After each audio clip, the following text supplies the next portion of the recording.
బిడ్డలారా, ఈ దినము కీర్తనలు 102 27వ వచనాన్ని ధ్యానిద్దాం. నీవు ఏకరీతిగా నుండి వాడవు, నీ సంవత్సరములకు అంతము లేదు. దేవునికి మహిమ కలుగును గాక. దేవుని బిడ్డలారా, దేవుని యొక్క వాక్యము సెలవిస్తూ ఉంది. దేవుడు ఏకరీతిగా ఉండువాడు అంటే ఆయన మనస్సు మారదు. ఆయన మనస్సు చెప్పిన మాటకు విరోధంగా నడవదు.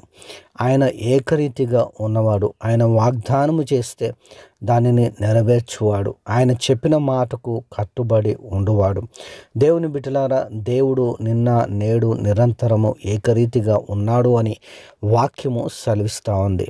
దేవునికి మహిమ కలుగును గాక. నిజముగా దేవుడు మార్పు లేనివాడు, మారనివాడు, మాట ఇచ్చి తప్పుటకు నరుడు కాడు అని వాక్యములో మనం చూస్తూ ఉన్నాం.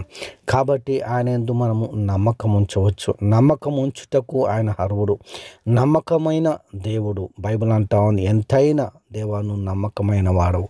కాబట్టి దేవుని బిడ్డలారా, దేవుని యందు నమ్మకం ఉంచాలి. దేవుడు మారనివాడు.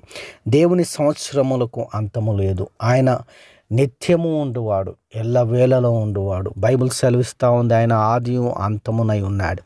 ఆదిలో ఉన్నవాడు ఆయన్నే, అంతములో ఉండువాడు ఆయన్నే. ఆయనకు దేవుని బిడ్డలారా అంతము లేదు, అంతము లేనివాడు ఆయన. ఆయన నిత్యము నిరంతరము యుగయుగములు ఉండువాడని వాక్యం సెలవిస్తూ ఉంది.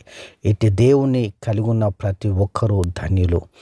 అటు వారు దీవింపబడుదురుగాక. ఆమేన్.